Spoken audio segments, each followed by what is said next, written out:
నేను మీ ప్రొడ్యూసర్కి చెప్పేశాను, నువ్వు బిజీగా ఉన్నప్పుడు తనకి తోడుగా ఒక బాడీగార్డ్ ఉంటాడు. తనకి బాడీగార్డా? ఎందుకు నానమ్మా? బాడీగార్డ్ ఉండాలంటే బాడీ కూడా ఉండాలి కదా. నువ్వు తన్ని చాలా ఏడిపించావు, ఒకసారి తిట్టి ఒకసారి అనుమానించి. దానికిప్పుడు జరిమానా వేసి తీరాల్సిందే. మళ్ళీ తనకి సారీ చెప్పాలా? వద్దు. Thank God. ఈ ట్రిప్ మీ ఇద్దరికీ చెప్పుకోవడానికి కేవలం పని మీద వెళ్తున్నట్టుగా ఉంటుందంతే. కానీ మీరిద్దరూ కూడా అక్కడెలా ఉండాలంటే అచ్చం హనీమూన్కి వెళ్ళినట్టు.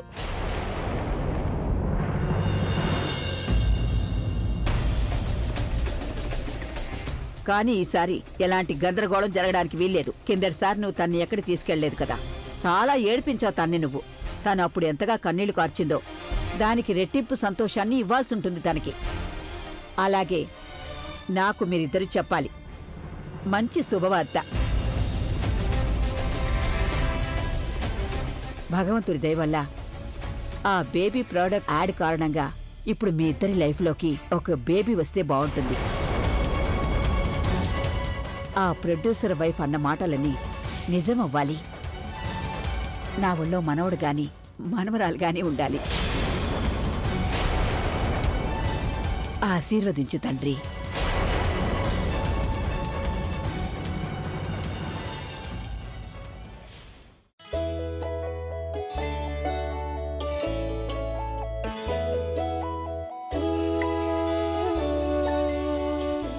పెద్దమ్మా, పెద్దమ్మా, నువ్వు అసలు ఏం చేస్తున్నావు? నువ్వు కాసేపు కూడా విశ్రాంతి తీసుకోలేవా? ఈ పనులని చేయడానికి మేము ఉన్నాం కదా. పోనీ మా ఊరికే కూర్చుంటే తోచడం లేదే. డాక్టర్ నిన్ను విశ్రాంతి తీసుకోమని చెప్పారు కదా. కానీ నేను అత్తయ్య బట్టల్ని ఈ పనులని మేము చూసుకుంటాం. కూర్చో, ముందు ప్రశాంతంగా కూర్చో. ఈ సూప్ తాగు. నెమ్మదిగా కూర్చో. ఎదిగో తీసుకో. దీని తర్వాత మందులు కూడా వేసుకోవాలి. బుల్బుల్, నువ్వెప్పుడు నాకు సూప్ చేసిస్తుంటావు కదా, 2 నిమిషాల్లో ఆ సూప్ చేసి ఇవా, నాకు ఆకలిగా ఉంది. అమ్మా, నేను ఎక్స్ట్రా క్లాసెస్ కోసం వెళ్ళాలి. ఇప్పటికే చాలా లేట్ అయింది. నువ్వేగా 2 నిమిషాలు సూప్ అయిపోతుందంటావు. అదేదో చేసి వెళ్ళొచ్చు కదమ్మా నువ్వు. అమ్మా, నా ఫ్రెండ్స్ అందరూ వెళ్ళిపోతారు, నేను కూడా వెళ్ళాలి. సరే, నీకెప్పుడు నీ ఫ్రెండ్సే కదా ముఖ్యం. నీ స్నేహితులే నీకెక్కువ. అమ్మకు ఆకలి వేసినా దాహం వేసినా నీకే నష్టం. చేస్తాను ఆకలితో దాహంతో. అయినా నువ్వు పెద్దదాన్ని వెళ్తున్న కొద్దీ నా మీద నీకు ప్రేమ తగ్గిపోతూ ఉందిలే. అలాగా? బాధగా ఉందా నీకు? నీకు ఏడుపు కూడా వస్తుండాలి కదా. వస్తోంది. నాకు కన్నీళ్లు కనిపించడం లేదే. ఇటువైపు నుంచి వస్తున్నాయి కన్నీళ్లు. ఏదైనా చూడనివ్వు.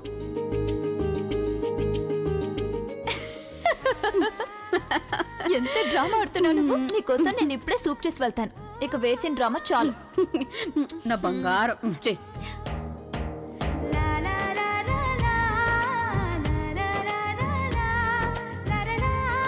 నువ్వు ఎప్పుడు ఇలా ఎందుకు వేస్తావమ్మా? చిన్న చిన్న ముక్కలుగా వేయచ్చు కదా. ఎందుకంటే అమ్మా, ఇలా వేస్తే ఇందులో దీని రుచి మాత్రమే వస్తుంది, చేదు అస్సలు రాదు. ఇది షెఫ్ బుల్బుల్ గారి వంటల టాప్ సీక్రెట్. ఎవరికీ తెలీదు. ఎందుకలా? కేవలం మా అమ్మ కోసం. ఓ అరే అరే నా బంగారు తల్లి.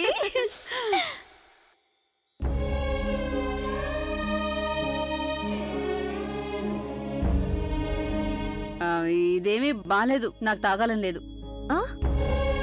ఏమైంది? ఇది బాలేదా? ఏం తక్కువైంది ఇందులో? నాకు తాగాలనిపించడం లేదు, అందుకే నేను తాగను. పెద్దమ్మ, కానీ ఇది మీ ఫేవరెట్ సూప్ కదా. మీకు గుర్తుందా మీరు బుల్బుల్ అడిగే వాళ్ళు మీకోసం ఇది చేసి పెట్టమని? నీకు ఇంకా పాత విషయాలు గుర్తున్నాయి? నేను తన చేతి నీళ్లు కూడా తాగను పూర్ణిమ. తను చేసింది ఏదైనా నువ్వు తీసుకొచ్చినా లేక తను నువ్వు వెనకేసుకొని వచ్చినా సరే, నేను నీతో కూడా మాట్లాడడం మానేస్తాను.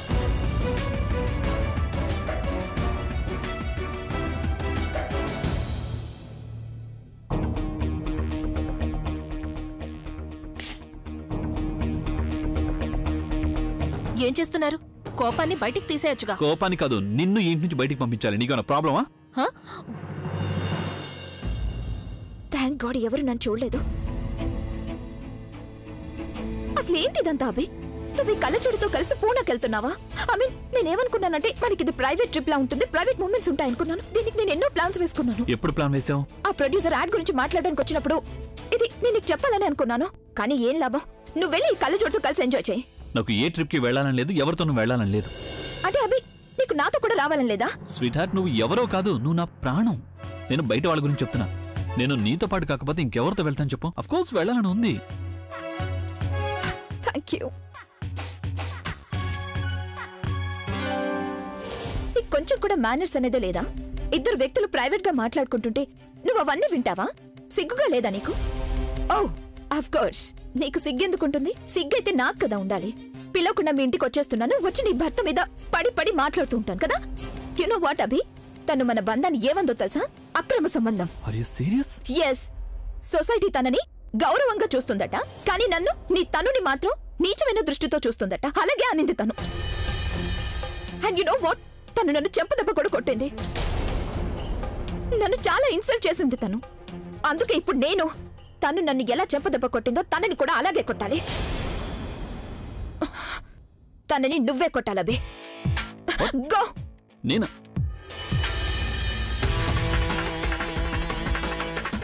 నేనెలా తనని చంపదెబ్బ కొట్టగలను? అభి నువ్వు ఎందుకు తనని కొట్టలేవు? నేను తనని కొట్టాలి అంటే తను ఏదో ఒక వెధవ పని చేయాలి. అప్పుడు నేను తన చెంప మీద లాగి పెట్టి.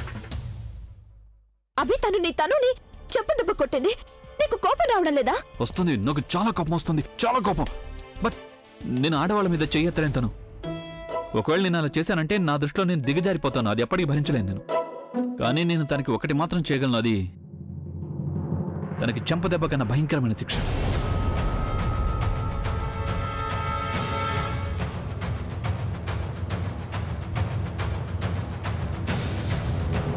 అభి, బహుశా మనం ఈ ప్లాన్ ని పోస్ట్పోన్ చేయాలేమో. ముందు నువ్వు దాక్కో. నువ్వు నా పాకెట్లో దాక్కో. అభి నేను కర్టన్ వెనుక దాక్కుంటాను. పాకెట్లో ఎలా పడతావు? నేను వస్తున్నాను.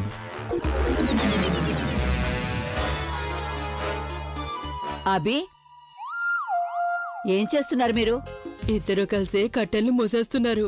బహుశా మనం రాకుండా టైంలో వచ్చామేమో. నానమ్మా చెప్పు. నానమ్మా ఏంటి ఇలా వచ్చారు? మేమిద్దరం నీ పని మీద వచ్చాం. మాకు ఇక్కడికి రావాల్సిన అవసరమే ఉంటుంది. ఉదయాన్నే మీరిద్దరు షూటింగ్ కి బయలుదేరాలి కదా. మేము అనుకున్నాము ప్యాకింగ్ చేయడానికి మీ ఇద్దరికి కాస్త సాయం చేస్తే బాగుంటుందని. వద్దమ్మా, నేను చేసుకుంటానుగా, మీకెందుకు శ్రమ? అవునానమ్మా, ఎలాగూ ప్యాకింగ్ చేయడంలో ఎక్స్పర్ట్ తను కదా. లేదమ్మా, ప్యాకింగ్ నువ్వు చేస్తే అలసిపోతావు. ఆ అలసటతోనే ప్రయాణం చెయ్యాలి. మళ్ళీ అలసిపోతావు. అక్కడికి వెళ్ళాక అలసటతో నిద్రపోతావు.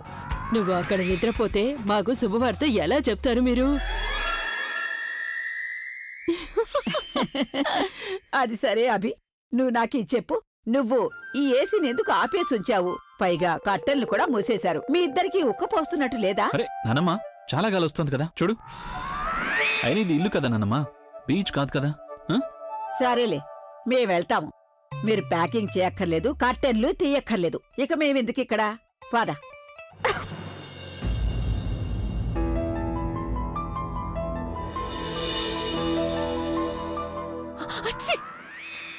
అరే ఏమైంది ప్రజ్ఞ? ఒంట్లో బానే ఉందిగా నీకు? పూర్తిగా బాగుందమ్మా. అది అప్పుడప్పుడు అలా. అరే ఇప్పుడు నువ్వైతే తుమ్మలేదుగా? అవునానమ్మా, ఈసారి నేను తుమ్మాను. ప్రతిసారి తనే తుమ్మాలేంటి? అదేంటంటే అందరి ముందు తుమ్మేటప్పుడు చేయి పెట్టుకోలేదంటే ఆ ఇన్ఫెక్షన్ స్ప్రెడ్ అయిపోతుంది. అందుకే నువ్వు వెళ్ళి కట్టెలు తీసేయ్. ఫ్రెష్ గాలి వచ్చిందంటే అప్పుడు ఇద్దరికి కూడా తుమ్ములు ఆగిపోతాయి. అలాగే. వద్దమ్మా, మీరు కర్టన్స్ తీకండి. ఒకవేళ తీసారంటే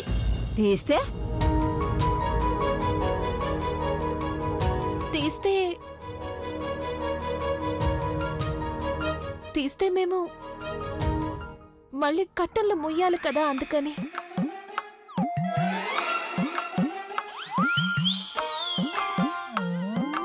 సరే, అర్థమైంది. అక్క, వీళ్ళ కట్టెలు మూసే ఉండాలంట. కనీసం పూనా వెళ్లే వరకైనా వెయిట్ చేయాలి కదా.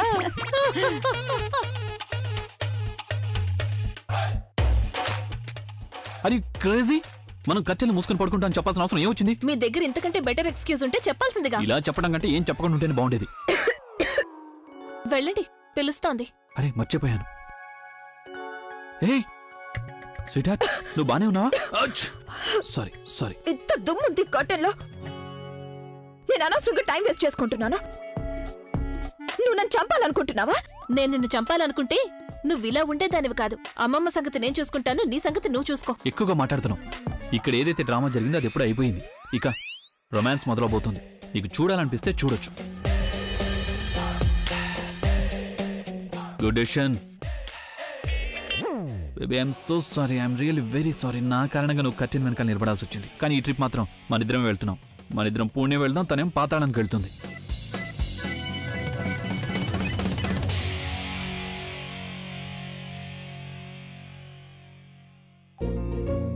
మమ్మీ, మా ఇద్దరికి మంచి మార్కులు వచ్చాయని నిన్న రాత్రి సంతోషంగా ఉన్నావు కదా, మరి నువ్వు నాన్న ముందు మమ్మల్ని ఎందుకు తిట్టావు? అదేంటంటే అమ్మ బబ్లీ, కేవలం మంచి మార్కులు వచ్చినంత మాత్రాన మంచి పిల్లలు అయిపోరు కదా. మంచి పిల్లలుగా మారడానికి మనం ఓ మంచి స్కూల్కి చదువుకోవడానికి వెళ్లాల్సి ఉంటుంది. అందుకే పిల్లలు, మీరిద్దరూ ఒకటి అర్థం చేసుకోండి. మీ మమ్మీ మీ ఇద్దరినీ కూడా ఓ మంచి పెద్ద స్కూల్కి పంపించడానికి ఏర్పాట్లు చేస్తోంది అని.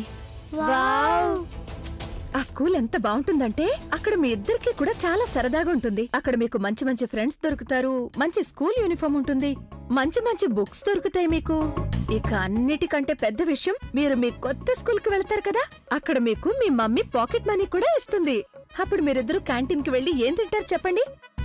పేస్ట్రీస్, సమోసాస్, కూల్ డ్రింక్స్ అన్నీ. నిజంగా? అవును బంటి, నిజమే చెప్తున్నాను. కానీ ఇదంతా జరగాలంటే గనుక ఈ విషయం గురించి మన ముగ్గురికి తప్ప ఇంకెవ్వరికి కూడా తెలియడానికి వీల్లేదు. ఇంకా చెప్పాలంటే దీని గురించి మీ నాన్నకు అసలు తెలియకూడదు. ప్రామిస్? ప్రామిస్. చాలా మంచి పిల్లలు మీరు. మీరిద్దరు అచ్చు మీ మమ్మీలాగే ఉన్నారు. అంతే, ఇక మీరిద్దరూ చూస్తూ ఉండండి.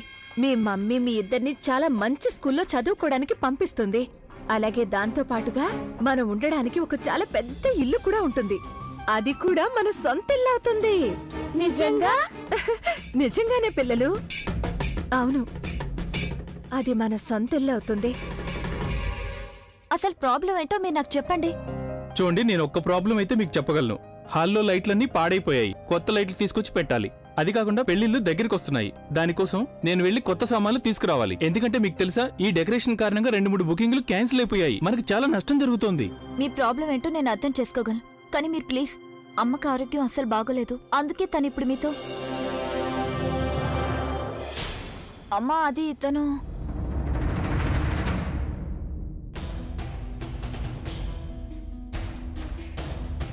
మీరు నన్ను క్షమించాలి. ఈ పరిస్థితుల్లో నేను మిమ్మల్ని ఇబ్బంది పెడుతున్నాను. మీకు తెలియదు ఏముంది చెప్పండి, ఇప్పుడున్న ఈ కాలంలో పనిచేయడం చాలా కష్టంగా మారిపోయింది. అందరికీ అడ్వాన్స్లు కావాలి. అడ్వాన్స్ లేకుండా ఎవరు పనిచేయట్లేదు. వంట వాళ్ళకి అడ్వాన్స్ ఇవ్వాలి, డెకరేషన్కి ఇవ్వాలి, అందరికీ అడ్వాన్స్ ఇవ్వాలి. నా దగ్గర అసలు డబ్బులు లేవు. నేను మీతో కాకపోతే ఇంకెవరితో చెప్తాను చెప్పండి? ఇలాగే నడుస్తూ పోతే మనకు చాలా నష్టం జరిగిపోతుంది. లైట్లన్నీ పాడైపోయాయి, మొత్తం అన్ని సామాన్లు పాడైపోయాయి. ఏది బాలేదు ఇక్కడ, అంత గందరగోళంగా మారిపోయింది. అక్కడేమో బావగారు అక్క మీద కోపంగా ఉన్నారు, ఇక్కడ అమ్మ నా మీద. ఎలాగోలా నేను అమ్మను ఒప్పించి తీరుతాను. నేను ఆవిడకి అర్థమయ్యేలా చెప్తాను నేను తన నమ్మకాన్ని వమ్ము చేయలేదని.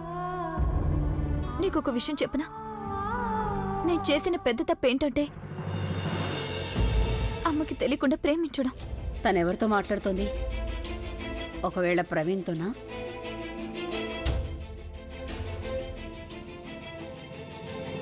అవును, నేను వద్దని చెప్పాను. ఎవరితో మాట్లాడుతున్నావు? నేను నీతో తర్వాత మాట్లాడతాను.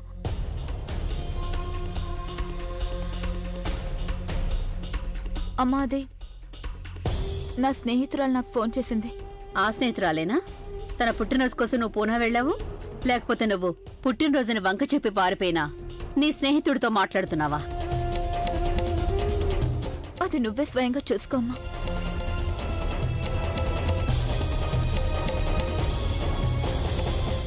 అమ్మ, నాకు తెలుసు నీకు నా మాటల మీద నమ్మకం లేదు అని. అయినా నేను నీకొకటి చెప్పాలనుకుంటున్నాను. నాకు ప్రవీణ్కి మధ్య ఎలాంటి సంబంధం లేదు. జీవితంలో ఇంకెప్పటికీ తన్ని కలవనో, తనతో మాట్లాడను కూడా. నేను తన్ని మర్చిపోతానమ్మా. నేను తన్ని పూర్తిగా మర్చిపోతాను.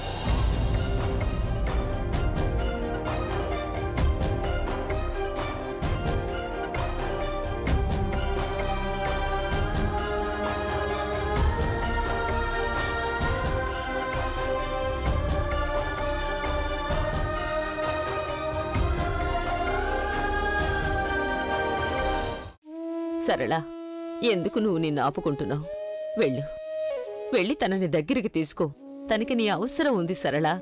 అయినా పొరపాటు అనేది ప్రతి ఒక్కరి వల్ల జరుగుతుంది. కానీ ప్రతి పొరపాటుకి క్షమాపణ ఉండదత్తయ్య.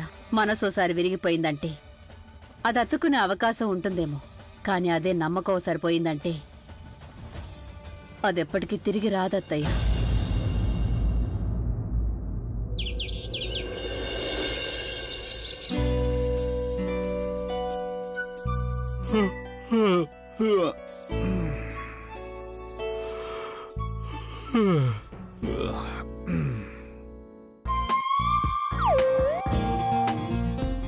ఇక్కడేం చేస్తుంది? ఏ కళ్ళజోడు, కళ్ళజోడు, ఈ గదిలో ఎందుకు పడుకున్నావు? వర్షం పడుతుంది. సారీ. సారీయా?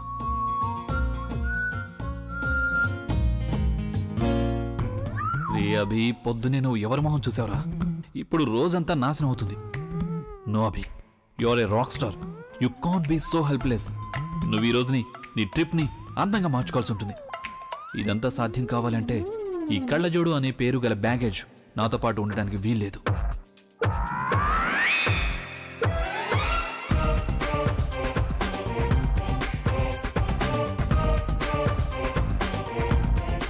ఆటలు చేసుకోండి. ఏం చేయాలి ఇంతనని? ఏం చేయాలి? అస్సలు ఏం అర్థం కావట్లేదు నాకు.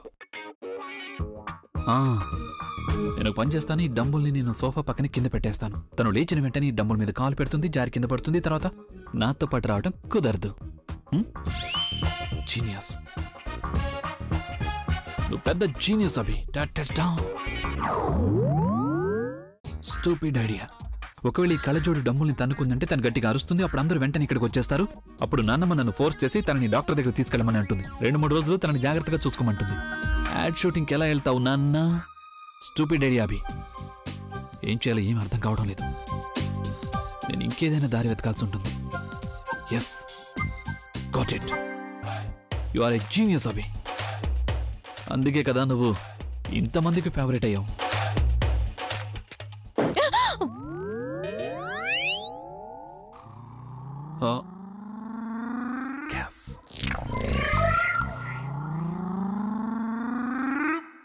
వచ్చింది పెద్ద నాతో పాటు హనీమూన్కి బయలుదేరడానికి. నేను తనకి హనీ తాగించి ఇక్కడే మూన్ని చూపిస్తాను. Robin, good morning sir. Sir ఇదిగోండి మీ juice. Thank you.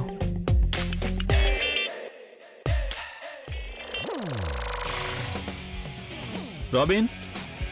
Yes sir. నువ్వు పని చేయి, ఇది తీసుకెళ్ళి నా వైఫ్కి ఇచ్చేసిరా. Okay sir. రాబిన్ సార్, అది నా వైఫ్కి ఇవ్వాలి, ఇంకెవరికి ఇవ్వకూడదు.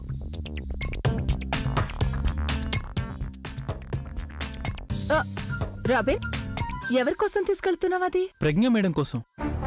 ప్రజ్ఞ కోసమా? అర్థమైంది. దీన్ని తాగే తను తన మైండ్ని చురుగ్గా మార్చుకుంటున్నట్టుంది. నేను కూడా ఇది ట్రై చేయాల్సి ఉంటుంది. రాబిన్, దీన్ని నువ్వు నాకిచ్చి వెళ్ళు. ప్రజ్ఞ కోసం నువ్వు వేరే తీసుకుని వెళ్ళు. అభి సార్ చెప్పారు నేను ఈ జ్యూస్ని కేవలం ప్రజ్ఞ మేడంకే ఇవ్వాలి అని. అలాగా?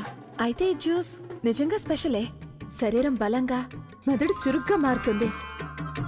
నేను చెప్పాను కదా, ఈ జ్యూస్ నువ్వు నాకే ఇచ్చి వెళ్ళు. ప్రజ్ఞ కోసం వేరే తీసుకెళ్ళు. మన ఇంట్లో జ్యూస్ ఏమైనా తక్కువ ఉందా? అందుకే నాకు ఇది ఇచ్చి వెళ్ళు.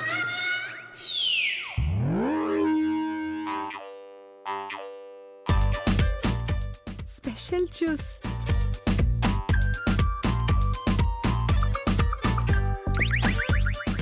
దీని టేస్ట్ ఎందుకో విచిత్రంగా ఉన్నట్టు అనిపిస్తుంది.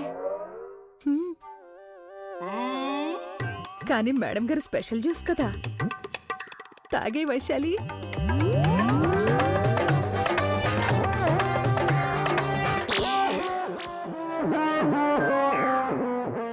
చాలా విచిత్రంగానే ఉంది జ్యూస్.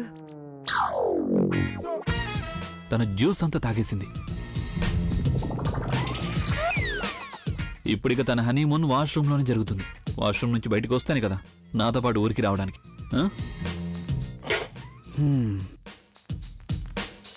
నన్ను అభి బయలుదేరి, లేకపోతే మళ్ళీ నువ్వు ఇరుక్కుపోయే అవకాశం ఉంది.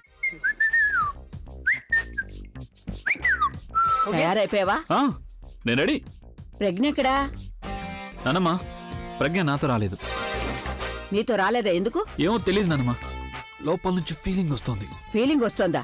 నోరుమొయ్, ఏదేదో మాట్లాడుతూ ఉంటాడు.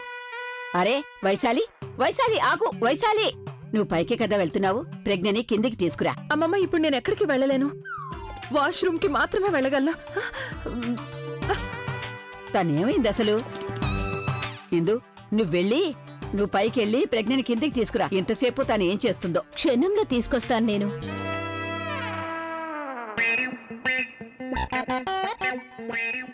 అమ్మమ్మ, ఇప్పుడు చెప్పండి, ఇందాకేదో పని చెప్పారు నాకు.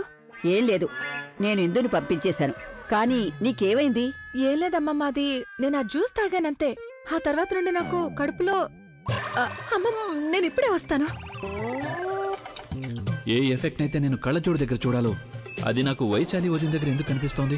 ఒకవేళ ఇవిడ బాత్రూమ్కి వెళ్తుందంటే మరి ప్రజ్ఞ?